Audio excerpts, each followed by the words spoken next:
Hey everyone, welcome to the Business Growth Pod. I'm Allan Draper. I'm excited for our guest today, an entrepreneur after my own heart, as I like to say. Edgar Blazona is the founder of BenchMade Modern. We're going to get into that just a little bit, but here's the kicker. He inspires people to think differently, solve difficult problems, and follow their entrepreneurial dreams, even when all odds are against them. And that's exactly what I'm trying to accomplish with this podcast is help entrepreneurs get to the next level and pursue their vision and their goals. So welcome to the show, Edgar. Glad to have you, man. Yeah, thanks for having me. I've been looking forward to this. Awesome. So tell me a little bit about, I know you have this kind of unique story about with your education, not necessarily graduating from high school, and how that propelled you into being an entrepreneur and a business founder. Give us a little background. Tell us a little bit about that story and how that made an impact on you in your professional career. Sure.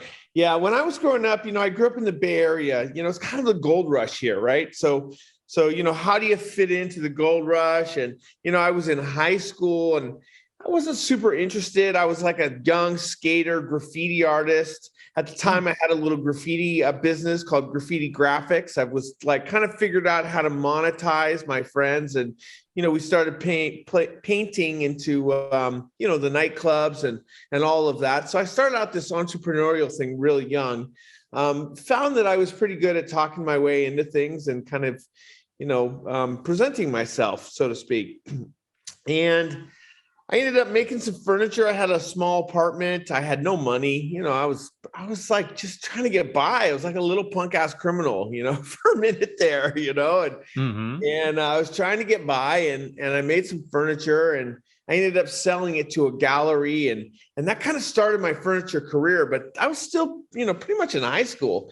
And so wasn't that long after that, I dropped out of high school and kind of started off on my path and furniture brought me money and it was kind of more money than I'd ever seen before. And so I just kind of stuck to that. I started, welding up some, metal furniture, some custom stuff here and there and all that. And it really kind of transpired into what, I've become today, which is, a furniture dude that's been in the furniture business for, 25, 30 years, literally out of high school.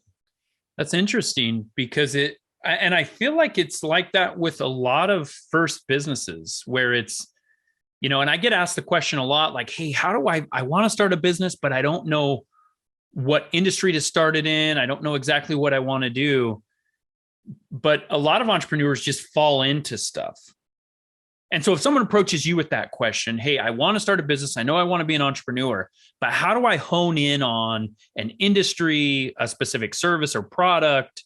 What do you say to them? Yeah, that's an interesting question because I think a lot of it has to do with, yourself, right? And I sort of make fun of founders who pick just whatever random topic that they're going to go solve, right? And I think that and a lot of capital is raised by people who are just solving some problem, but they know nothing about the industry, and so I think it comes from starting your business comes from something from within, right? Finding something that you're either been around or your family's been around or something that deeply interests you, not just I'm going to go solve this problem. Donuts, are made at a certain time of the day. And if we made them at this time and, study says that we'd sell more at that time, some dumb stuff like that kind of tends to push people into these directions. I think that you got to really find it from within because, man, there are so many ups and downs when you start your business.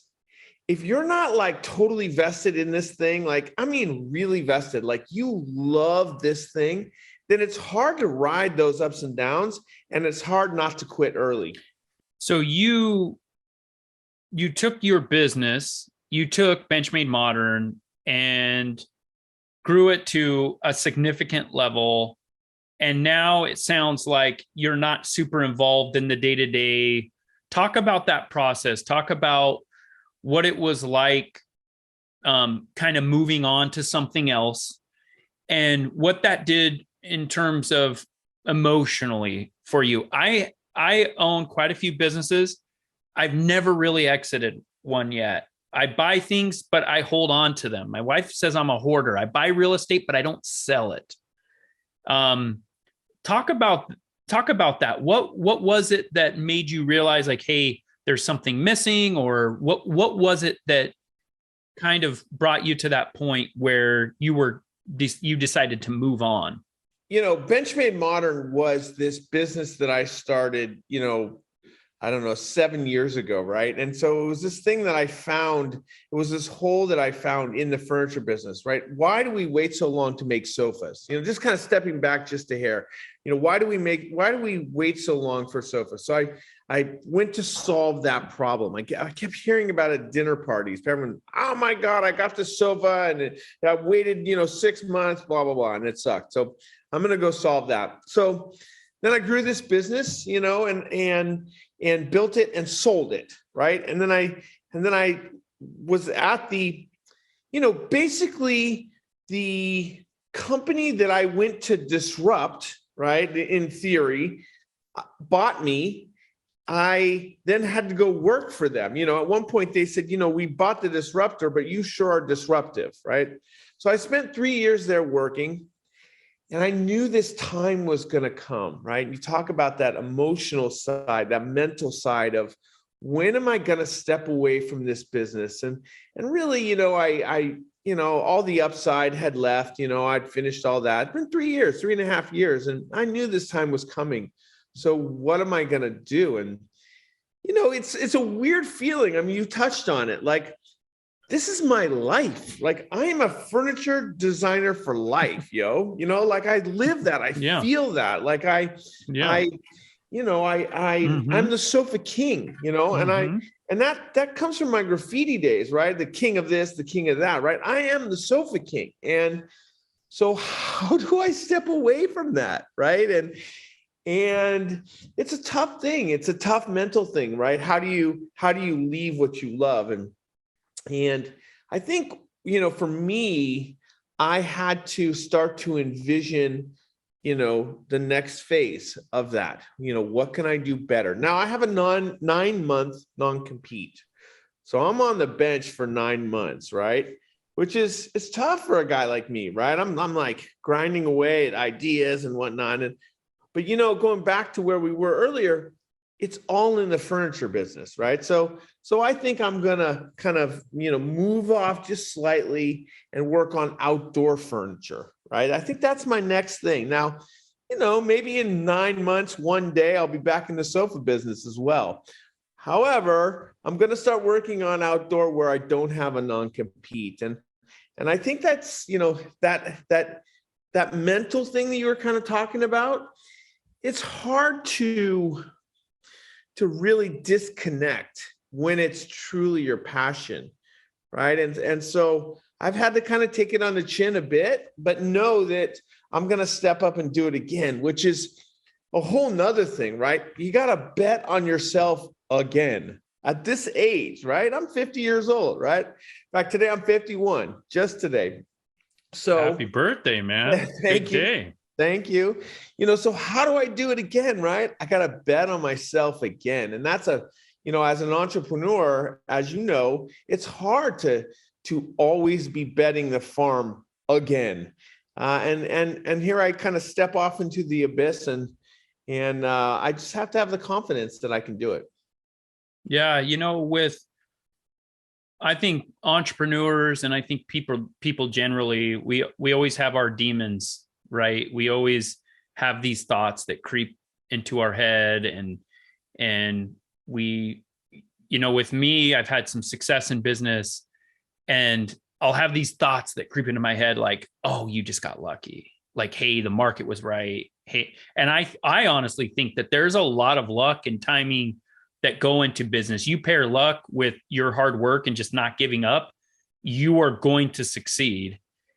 But I have those thoughts like, hey man, I did it once, and I've done it a few times now, but I still get those thoughts like, no, that was different. Like, and so I hear you 100% that when you know, go all in on a business, that even though you've done it before, it's like, hey, we've got to figure this out, right? This isn't, nothing's guaranteed. And I think that's one thing that makes entrepreneurs special, is that there's something greater than, the potential loss for us that's at stake. I agree. I think you kind of hit this luck thing. I don't think it's luck, right? I think we make our own luck, right? I don't think we're lucky individuals at all. I think the people that put themselves out there tend to put themselves in a position to either make it or fail, to capitalize on something that's happening. The timing, you mentioned timing, right? You made this decision. Whether you knew it or not, you're looking at the market, you're kind of surveying things. Something is clicking in your head, right? Something is starting to kind of click to say, I think this might be something interesting to do. And I think there might be some legs here. And suddenly you start putting yourself in that position to either make it or fail, right? And I think that's the luck, right? Then the times change and there you are ready to capitalize. And I really strongly believe in that. And it's that stepping off to the abyss, part that's the scariest, right? And you have to, especially if you've never done it before, but I almost think it's more scary when you have done it, because then it's like the follow-up, right? It's, V2 or whatever it is, right? Now you really got to prove yourself, right? It's not just luck, right? It's we make our own luck, that kind of thing, right? Yeah, for sure. I think it's interesting that you kept mentioning, you either succeed or fail. And my relationship with failure has changed starting and owning several businesses. And one of the way that has changed significantly is I used to think that it was you either 100% succeed or you 100% fail. I swear I thought that before I started a business. And then I realized, no, like I fail every single day. Like my companies don't collapse, but I look at those failures as some of my greatest learning opportunities. So I'll make a mistake with an employee. I'll lose a really good employee because I did something stupid or said something stupid or didn't promote them or whatever. And I look at those as failures. And the reason why I do that is because if I look at those kind of micro failures and I treat them as such, and I recognize them and I learn from them, and I don't just skip over them and attribute them to something else, what I'm doing is I think I'm avoiding the catastrophic ones because I'm so focused on getting those little things right, taking those mistakes and saying, okay, not doing that again, and recognizing what role that has in my businesses. I think it helps me. And I've just tried to come to terms with this concept of failure because it's been so instrumental in helping me become who I am. I think what you're talking about and what you touched on is, there's this ride we ride, right? This like up and down and failure and success, right? One day it's like, oh my God, the doors are crashing. My business is crashing. Maybe you bring back the employee thing. Employee quits and boy, you're in trouble and this kind of sucks and all that. And suddenly you think like, God, my whole thing is crashing around me. My life is crashing, all that. And then like 2 hours later, someone calls and says, I'm going to take 27 of those, and then suddenly you're like, dude, I'm the richest ever, and it's the moment that you realize that those ups and downs aren't necessarily failures or huge successes, right? You just kind of ride it because that's part of the business, right? That's part of what you're doing. I think when you learn that, when you get kind of through that, you can learn to be comfortable with the quote unquote failures. For sure. I went to this seminar. I actually paid this guy. He's known as the Iron Cowboy. And I think his name's James Lawrence, wrote a book, but he did 50 Ironman triathlons in 50 days in 50 different states. So he did them all in a row. So 50 in a row, but he also had to travel. He did his first one in Hawaii. He tried to knock out those the furthest state. So on one day he did the, triathlon, so not just a triathlon, an Ironman in Hawaii. Then the next one I think was California, and then strategically around the United States, finish in Alaska or whatever it was. But he talked about how one of the keys to his success was he never let himself get too high and he never let himself get too low. I think that is the key to success in anything, right? Because when you are up to that extent, right? When you are that high and you're like, oh my God, then like the smallest thing is like the deal breaker. And I talk people through that a lot. When people ask me, what are 2 words of advice you can give a budding, entrepreneur, like that whole thing. Honestly, that's it. The other one is, ask for advice, get money, ask for money, get advice, right? Don't ride the highs too high, the lows too low, right? Just kind of find that stability. I think those are the two things to success in a startup entrepreneurial type business model.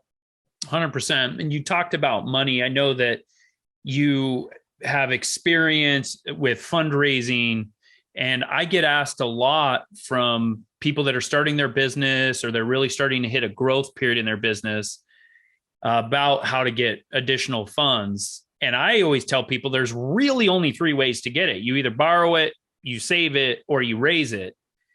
And so what is the right way to raise funds for a pre-revenue company? Well, I think it really matters on what you're building, right? I mean, one would argue that a furniture business isn't venture fundable, right? Many people would say that the furniture business in itself is spread too thin, and there's all kinds of businesses. There's too many businesses, and none of them have reached what really venture capital is looking for as the new, it used to be 100 million, as the threshold. Like if you're not building $100 million business, then you shouldn't be raising venture at all. That was kind of like the rule of thumb, at least here in the Bay Area. Now it's kind of seems like that's moved. These unicorn businesses have kind of moved that goal line. So I think a lot of it has to do with what you're raising, right? Are you building the next Google? Are you building some giant data, tech startup? Then, venture capital might be the way to go.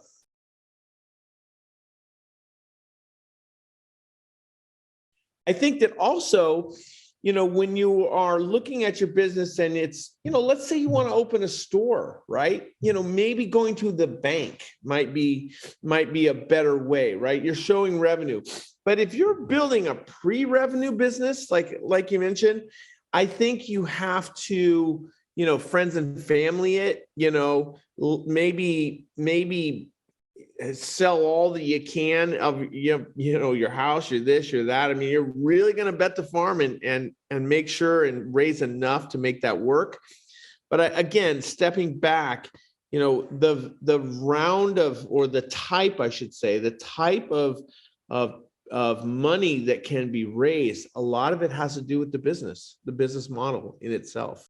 What are the pros and cons of the different types of accumulation of funds, a loan versus venture capital versus, a friends and family round or whatever?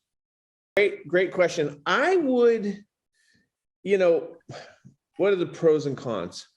Well, when you raise, look, here's a fun one. When you raise venture capital, it's not your money, right? And at least in the Bay Area, it's kind of, the truth be told, like you're raising money and you're taking someone else's money and you don't have to pay it back necessarily. Like if it fails, it fails. You don't have to give the money back, but you have to be building a business that could be venture based, right?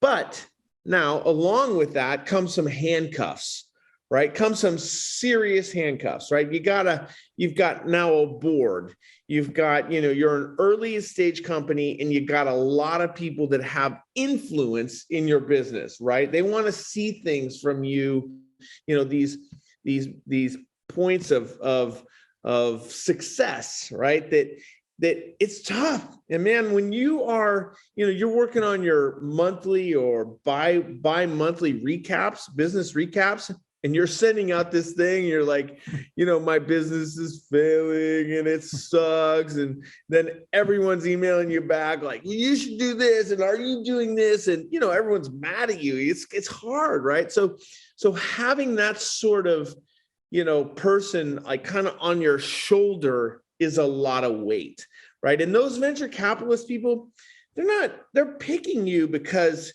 you're going to be able to handle that weight. So they think, right? You're going to be able to take that criticism and all of that comes along with venture capital, with raising that kind of money, and you're going to know what to do with it, right? Then there's bank money. And bank money is interesting because you're not giving away as much of the business, right?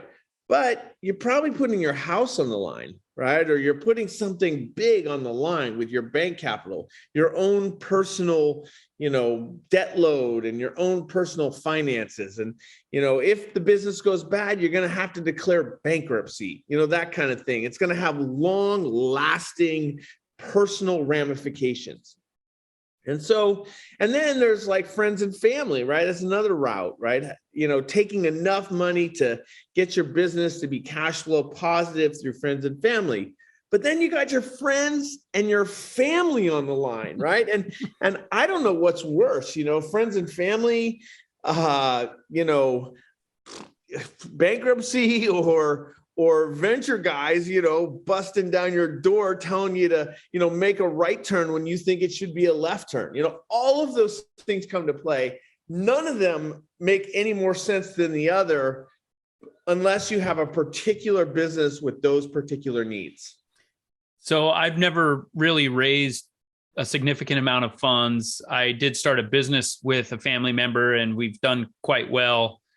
But yeah, talking about friends and family, I think if it's bad, it's worse with friends and family than others. But I also think if it's good, it's better with friends and family than it is with others. The problem is you don't know until the rubber hits the road. Yeah, I kind of agree with that. I think that, but let's just step back and say, this is not like Aunt Sally who's given $20,000 to you, and it's like, that's her $20,000. She's like saved it half her life. If you're going to go friends and family, like going to the uncle that's got 3 businesses, that understands business, right? That understands that. That's a good point. This thing could go south, right? This thing is like likely to go south. And that dude is getting into it because he thinks there's some upside. Maybe he's helping you out, but he's probably because he thinks there's upside for him, right? Or her. So I think it's important to pick very wisely. Do not just take money to take money, right? If you're going to just take money to take money, then go raise venture, right? But again, you got to have a business model that's capable of raising venture debt or venture dollars, right? Those guys, they don't want their capital back until you are a unicorn, right? Don't bother giving them 50K back. They don't want their 50K back, and they're going to push you until you are a unicorn, right? And that's their whole model. I think that if you're not quite sure in your business, maybe that's the model to pick. But know that they will see right through your shitty business plan, right? They will see right through all that stuff that you are thinking in your head that, well, maybe I don't have the best business, and maybe I should raise venture so I don't have to give the money back, that kind of thing. So I think with friends and family, I think there's this tendency for us to kind of sugarcoat some stuff. And I love that advice. Like, make sure that you're going to people that can actually afford to lose it and that have some business savvy, that are familiar with the amount of risk.